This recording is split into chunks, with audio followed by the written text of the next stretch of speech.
तो हेलो दोस्तों, आज फिर से स्वागत है एक और नए वीडियो में। पिछले के लेक्चर में हम इसके प्रश्नावली 11.2 के सारे प्रश्न को हल कर दिए थे ना। अब देखिए ये हमारा चैप्टर 11 यानी 3 डायमेंशनल जियोमेट्री में ही एक हमारा नया टॉपिक है समतल। तो देखिए समतल के पहले बेसिक को समझेंगे, उसके बाद हम उसके उदाहरण को लगाएंगे बेसिक के अनुसार। तो आइए हमारा है थोड़ा बहुत आसान है, बेसिक समझ लीजिए। सेम टू सेम इसी पे एक उदाहरण को समझा देंगे ना तो बहुत क्लियर हो जाएगा, बहुत आसान तरीके से। देखिए यहाँ से समतल है तो कहा है समतल का सामान्य समीकरण। ये हमारा बेसिक वन है, समतल का सामान्य समीकरण। तो ये होता है देखिए ax plus b y plus c z अब प्लस डी बराबर 0। ये हमारा है समतल का सामान्य समीकरण, जहां ए बी सी समतल पर अभिलंब क्या है, द्विक अनुपात है। ठीक, ये तो बात क्लियर हो गई। अब देखिए उसी प्रकार समतल का सदिश समीकरण एक आपको दे देगा, समतल का सदिश समीकरण। तो देखिए यहाँ से इसका English vector equation of plane, ठीक, इसका इंग्लिश होता है। तो देखिए मान लीजिए ना, यहाँ पे मान लेंगे आर वेक्टर बराबर एक्स आई कैप प्लस वाई जे कैप प्लस जेड के कैप। उसी प्रकार ये एन कैप है, तो एन कैप यानी ये हमारा क्या है, इकाई सदिश है। तो ये देखिए a i cap plus b j cap plus c k cap. तो यहाँ से देखिए लिख दिए हैं क्या, सामान्य समीकरण। तो देखिए सामान्य समीकरण इतना है, और ये डी है उसको पक्षांतर करेंगे तो प्लस में है तो उधर जाएगा तो माइनस में हो जाएगा। तो इसी प्रकार यहाँ से माइनस में कर दे हैं, वही बात लिख दे हैं। जहाँ देखिए स्मॉल डी बराबर माइनस डी, तो माइनस डी की जगह पे हम स्मॉल डी रख देंगे। और यहाँ से देखिए ये हमारा एक फॉर्मूला निकल के तैयार हो जाएगा। ये हमारा है समतल का सदिश समीकरण का ये फॉर्मूला है हमारा, यानी r vector dot product n cap बराबर डी। अब यहाँ से समझ लीजिए, जहाँ एन कैप क्या है, समतल पर लंबवत इकाई सदिश है। तो हम बोले ना यहाँ पे एन कैप है वो क्या है, यूनिट वेक्टर है, तो ये इकाई सदिश है। और ये जो डी है मूल बिंदु से समतल की लंबवत दूरी है। ठीक है, आप लोग इसका स्क्रीनशॉट ले लीजिए। सेम टू सेम इस पे ही दिया है हमारा एग्जाम्पल में सवाल, तो उसको बताएंगे तो और आप लोगों को क्लियर हो जाएगा। तो स्क्रीनशॉट ले लीजिए।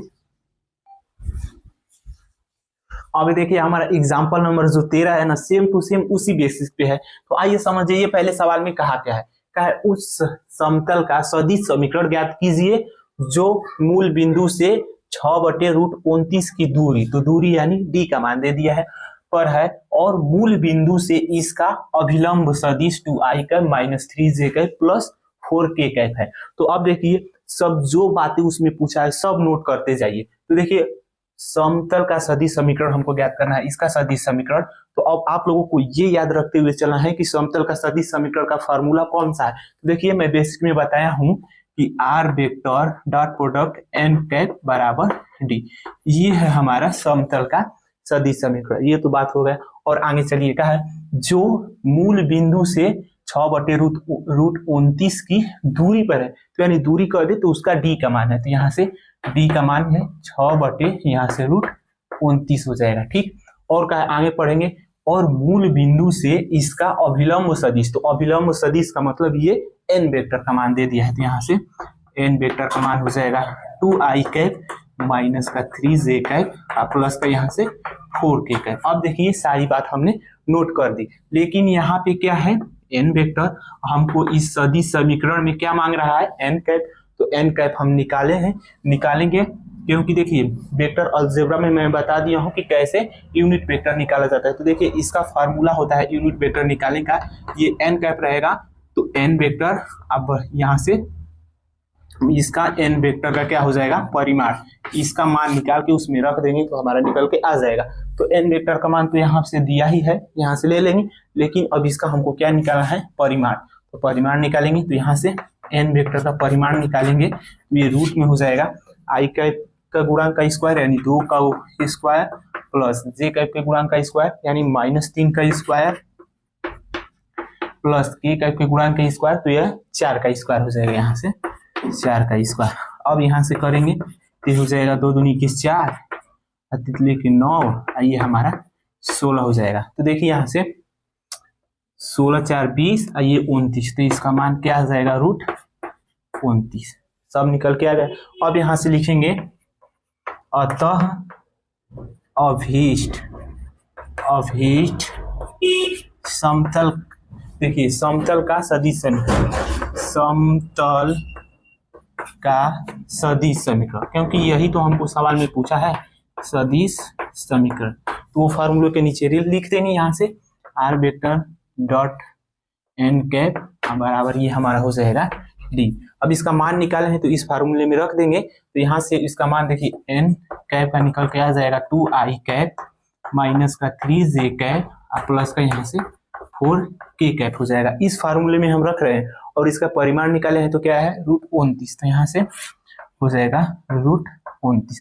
अब देखिए ऊपर कई पद नीचे एक पद, तो सब में भाग कर देंगे, तो यहाँ से भाग करेंगे तो एन कैप बराबर 2 बटे यहाँ से √29 आई कैप माइनस 3 बटे √29 जे कैप प्लस 4 बटे √29 हो जाएगा और ये हमारा के कैप। यहाँ से इसका मान निकल के आ जाएगा, बस कुछ नहीं करना है, डी का मान रख देंगे और एन कैप का मान रख देंगे, वहां से निकाले हैं तो यही हमारा हो जाएगा आंसर। तो यहाँ से आर वेक्टर डॉट अब एन कैप का वहां से मान लिखेंगे, देखिए 2 बटे √29 आई कैप माइनस 3 बटे ये √29 जे कैप प्लस 4 बटे √29 के कैप, ये हमारा बराबर देखिए दूरी 6 बटे √29, यहाँ 6 बटे ये √29, यही हमारा इसका क्या हो जाएगा करेक्ट आंसर। क्योंकि हमको समतल का सदिश समीकरण ही पूछा था, तो यहाँ से इसका समतल का सदिश समीकरण हो जाएगा। तो उम्मीद है आप लोगों को समझ में आ गया होगा, तो स्क्रीनशॉट ले लीजिए। अगर आप लोगों को वीडियो पसंद आ रही होगी तो वीडियो को लाइक कर दीजिएगा और अपने दोस्तों के साथ शेयर भी कर दीजिएगा। तो स्क्रीनशॉट ले लीजिए, उसके बाद इसके अगले बेसिक को बताएंगे, उसके बाद हम इसके अगले एग्जाम्पल पे चलेंगे। अब देखिए हमारा अगला बेसिक है, ये बेसिक में क्या है समतल का अभिलंब समीकरण, यानी इसको इंग्लिश में बोलते हैं नॉर्मल इक्वेशन ऑफ प्लेन, ये हमारा अगला बेसिक है। देखिए यहाँ से समतल का सामान्य समीकरण हमारा हो जाएगा ax plus b y plus c z plus d बराबर 0। अब सबको यहाँ पे रहने देंगे, डी को उधर पक्षांतर करेंगे तो हमारा माइनस में हो जाएगा। अब इसमें क्या करना है, देखिए x का द्विक a है, y का द्विक b है और z का द्विक क्या है c है। तो देखिए द्विक अनुपात का सभी का रूट में क्या हो जाएगा स्क्वायर और आपस में जुट जाएंगे। तो देखिए यहाँ से इसके ax बटे ये रूट में हमारा हो जाएगा a square plus b square plus c square, उसी प्रकार by उसके बटे में वही रहेगा, cz उसके बटे में वही और d के भी बटे में वही। यदि आप लोग इसको कॉमन लेके भी कटा देंगे तो हमारा उतना के ही बराबर आएगा ना। तो अब देखिए यहाँ से क्या करें कार्तीय रूप में, तो देखिए मैं वेक्टर अलजेब्रा में बताया था ना कि जो देखिए l है, l हमारा a बटे यहाँ से a square plus b square plus c square के बराबर और n हो जाएगा। देखिए यहाँ से a है तो यहाँ पे b हो जाएगा, बाकी सब वही रहेगा और l यहाँ से m रहेगा और उसके बाद n, तो n के जगह पे ऊपर c हो जाएगा यही रहेगा। तो उसी प्रकार देखिए यहाँ से a बटे इतना के जगह पे क्या रखे हैं l और b बटे इतना के जगह पे क्या रखे हैं m और c बटे इतना के जगह पे क्या रखे हैं n बराबर यहाँ पे d रख दिए हैं। तो यहाँ पे दिखाए हैं जहाँ d बराबर यहाँ से माइनस डी बटे root a square plus b square plus c square का मान क्या है d है, तो यहाँ पे d रख दिए। ये हमारा एक फार्मूला निकल के आ गया कार्तीय रूप में। उसमें तो हमको द्विक अनुपात दिया था ना, इसमें क्या है द्विक कोसाइन है। तो उसी प्रकार यहाँ से देखिए अब वो तो हो गया कार्तीय रूप वाला, ये हमारा ये समीकरण रूप में कैसे देगा। देखिए समीकरण रूप में तो आर वेक्टर तो जैसा है वो वैसा ही रहेगा, तो एक्स आई का प्लस वाई जे का प्लस जेड के कैप, लेकिन यहाँ पे एन कैप अब बदल जाएगा। यहाँ पे उसमें क्या था a i cap plus b j cap plus c k cap, उसमें द्विक अनुपात था, लेकिन इसमें क्या है द्विक कोसाइन रहेगा। किसके लिए समतल का अभिलंब समीकरण के लिए इसमें हमको द्विक कोसाइन मिलेगा एल एम एन, और यहाँ से देखिए फॉर्मूला तो वही रहेगा लेकिन इसमें द्विक कोसाइन रहेगा, जहां देखिए एन का बराबर एल आई का प्लस एम जे का प्लस एन के का है।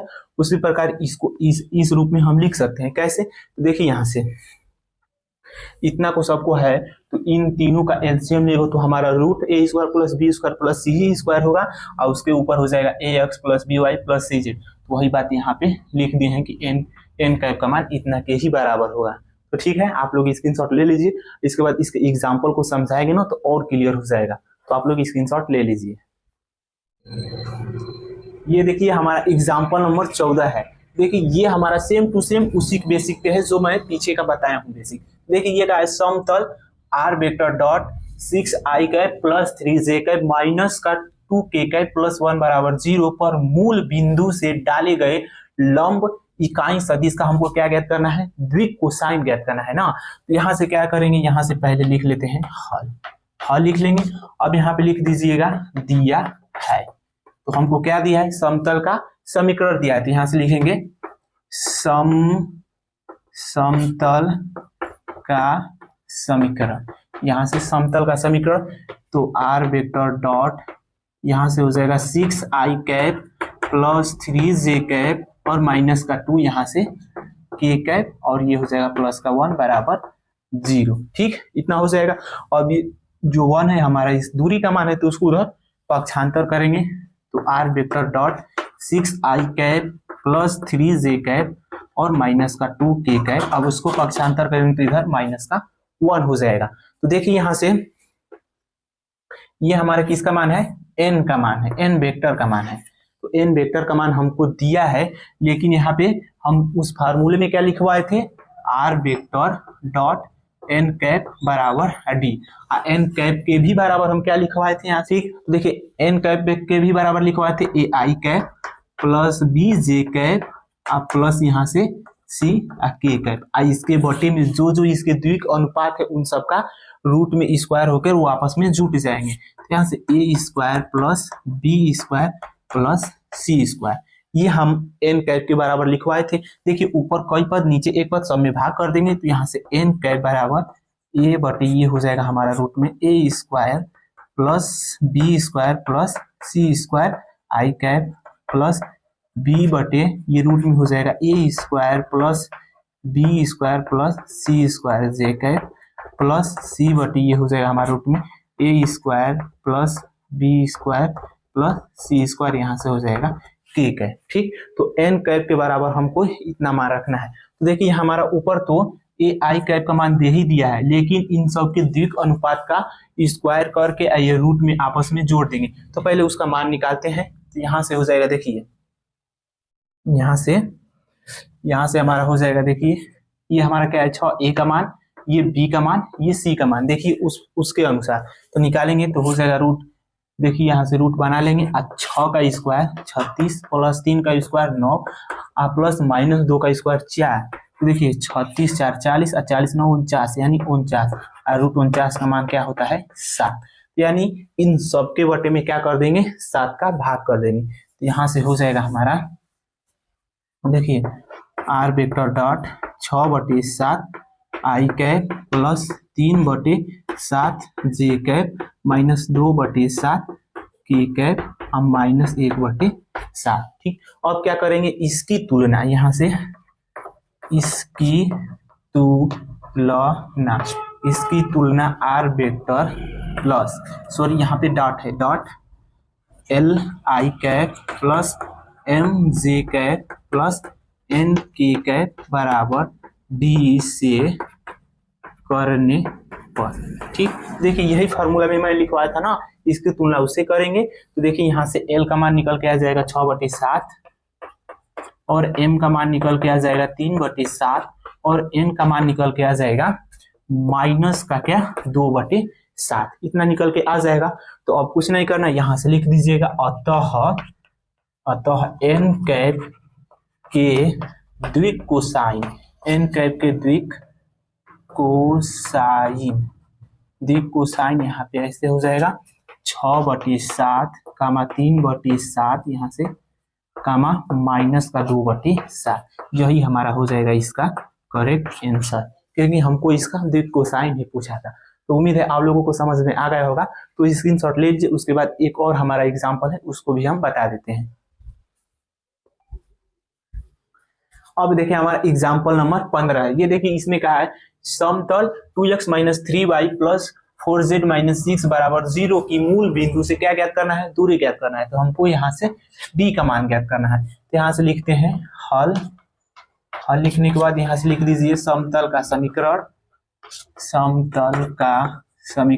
जो हमको दिया है, समतल का समीकरण, तो वहां से हो जाएगा 2x - 3y प्लस 4z - 6 बराबर 0। अब -6 है, इसको उधर पक्षांतर करेंगे तो 2x - 3y प्लस 4z बराबर माइनस का 6। ठीक, इतना हो जाएगा। ये हमारा किसका मान है, a का मान है, ये b का मान है, ये c का मान है। ये a b c क्या है, इसके द्विक अनुपात है, द्विक अनुपात है। तो द्विक अनुपात से इनको हम कैसे बनाएंगे द्विक कोसाइन में? तो देखिए सभी द्विक अनुपात का रूट में स्क्वायर करके जाएंगे और जोड़ते जाएंगे, इस तरह स्क्वायर करके जोड़ देंगे और इसका इसमें सब में भाग कर देंगे, तो ये हमारा द्विक कोसाइन में चेंज हो जाएगा। तो देखिए यहाँ से ए का मान क्या है 2, तो 2 का स्क्वायर 4 प्लस अब बी का मान क्या है माइनस का 3 है, तो -3 का स्क्वायर 9 होगा प्लस अब देखिए यहाँ से 4 है, तो 4 का स्क्वायर 16 होगा ना। देखिए 16 9 25 अब 25 4 29, तो इसका मान निकल के क्या आ जाएगा √29, यानी सब का √29 का क्या कर देंगे भाग कर देंगे। यहाँ से इसको मिटा देते हैं, यहाँ से सब में इस तरह भाग कर देंगे। देखिए यहाँ से हो जाएगा √29, इसमें भी हो जाएगा √29, निकाल के सब में भाग कर देंगे। तो अब देखिए ऊपर कई पद नीचे एक पद, तो सब में भाग कर देंगे यहाँ से, तो 2/√29 और x माइनस 3 यहाँ से हो जाएगा √29y प्लस 4/√29z बराबर माइनस का 6 यहाँ से √29। सॉरी यहाँ पे मिस्टेक हो रहा है, ये माइनस में है ना, तो इधर आएगा तो ये हमारा प्लस में हो जाएगा, सॉरी इसके लिए। तो अब देखिए यहाँ से ये मान निकल के आ जाएगा। अब इसकी तुलना किससे करेंगे?